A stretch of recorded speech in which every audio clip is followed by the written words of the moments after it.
Imagine une vie où l'argent ne t'écrase plus, où tu n'es plus esclave de tes dettes, de ton patron ou des apparences. Une vie où tu contrôles enfin ton temps, tes choix et ton avenir. Tu crois que c'est réservé aux riches de naissance, aux héritiers? Faux. La richesse n'est pas une question de chance, c'est une science. Une série de lois universelles que tu ignores peut-être aujourd'hui, mais qui gouvernent déjà ton existence.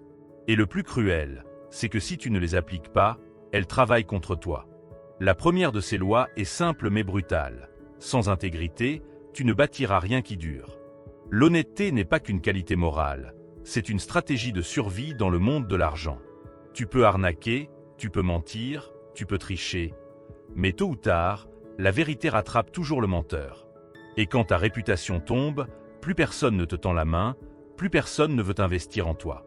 L'argent gagné malhonnêtement brûle toujours plus vite qu'il n'arrive.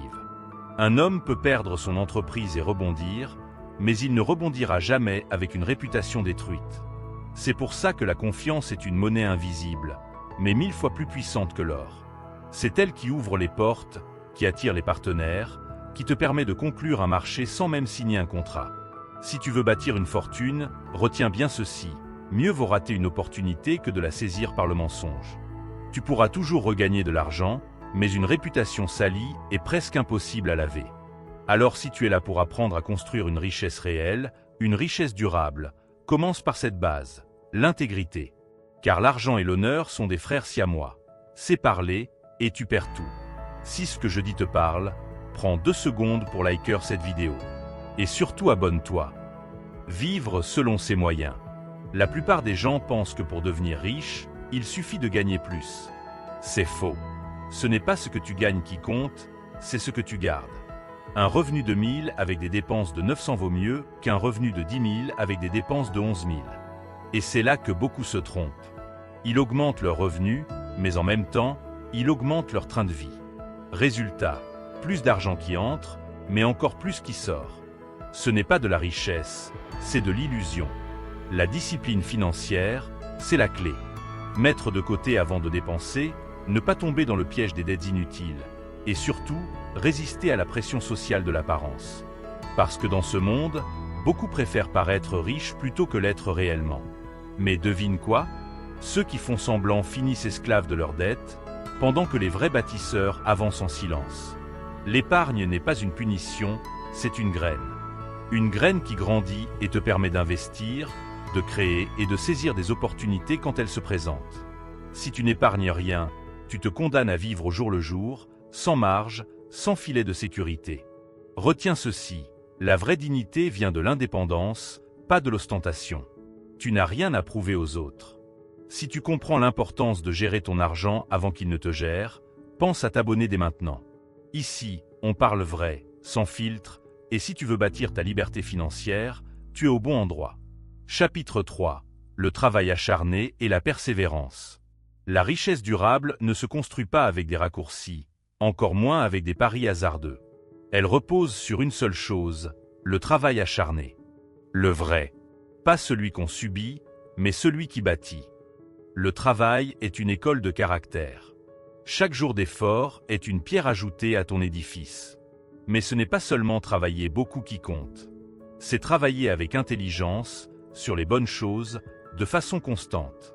Et c'est là que la persévérance entre en jeu. La plupart abandonnent à la première difficulté. Mais les vrais gagnants sont ceux qui se relèvent après chaque échec. Barnum lui-même a connu faillite et humiliation.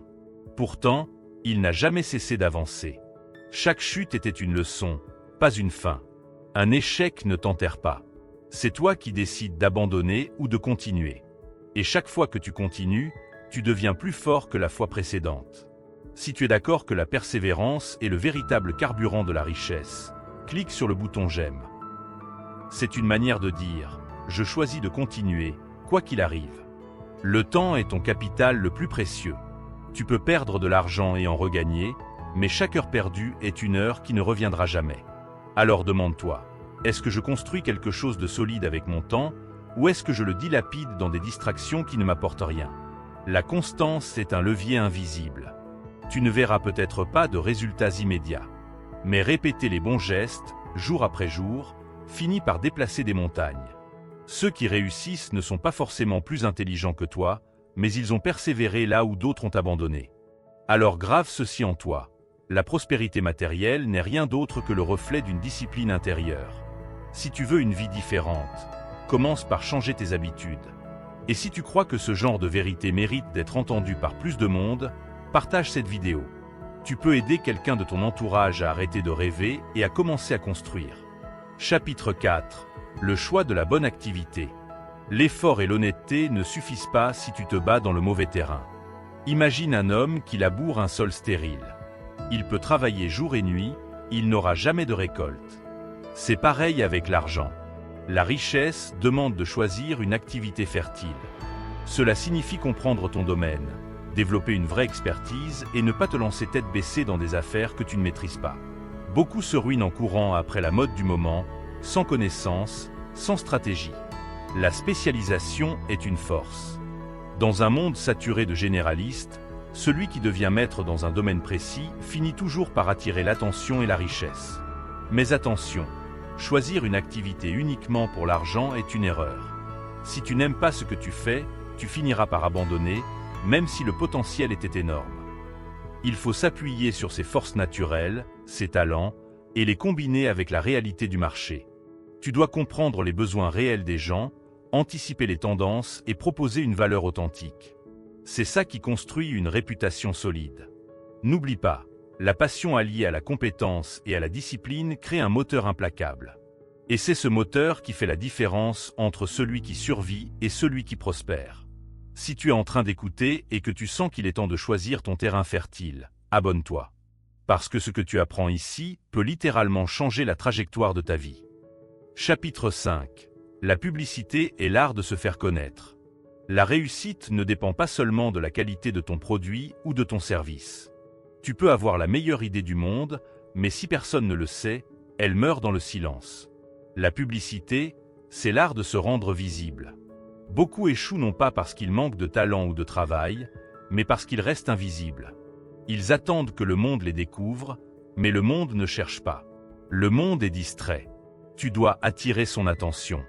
La publicité n'est pas une option, c'est une nécessité vitale. Elle crée de la curiosité, elle raconte une histoire, elle plante ton image dans l'esprit du public. Et attention, pas besoin de tromper. La meilleure publicité est honnête mais habile. Elle intrigue, séduit et convainc. Barnum disait « Faites du bruit, osez vous montrer ». Ceux qui réussissent crient leur existence au monde, ceux qui échouent restent dans l'ombre. Tu dois constamment rappeler ta présence, parce que l'esprit humain oublie vite. Si tu crois en ce que tu construis, alors fais en sorte que les autres le voient. La publicité, c'est semer aujourd'hui pour récolter demain. D'ailleurs, si tu es encore là, c'est peut-être le signe que tu dois toi aussi te rendre visible. Alors rends cette vidéo visible, clique sur « J'aime » et aide ce message à atteindre plus de personnes. Chapitre 6. La chance et le bon sens. La plupart se disent « Il a eu de la chance ». Faux. La chance n'est pas magique. Elle sourit aux audacieux, mais surtout à ceux qui se préparent. La vraie chance, c'est le fruit de l'action, du travail et de la vigilance. Celui qui attend passivement l'opportunité ne voit jamais rien venir. Celui qui se lève chaque jour, qui observe, qui apprend et qui agit, lui finit toujours par tomber sur une occasion. Mais il sera prêt à la saisir, parce qu'il aura cultivé son bon sens. Et ce bon sens, c'est ton garde-fou. Il t'évite les arnaques trop belles pour être vraies, les dettes qui t'enchaînent, et les mirages de l'enrichissement facile. La chance, c'est souvent juste avoir eu le courage d'essayer là où les autres reculent. La richesse repose donc sur des lois claires. L'intégrité, vivre selon ses moyens, le travail, le bon choix d'activité, la visibilité et le bon sens. C'est tout. Pas de magie, pas de secret. Juste des principes solides. Conclusion. La richesse n'est pas qu'une accumulation d'argent. C'est la liberté. La tranquillité.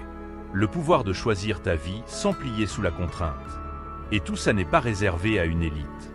C'est accessible à celui qui respecte ses principes, avec patience, discipline et courage. Alors pose-toi cette question. Veux-tu continuer à rêver ta vie ou commencer à la bâtir? Si ta réponse est claire, abonne-toi dès maintenant. Parce qu'ici, on ne te vend pas des illusions.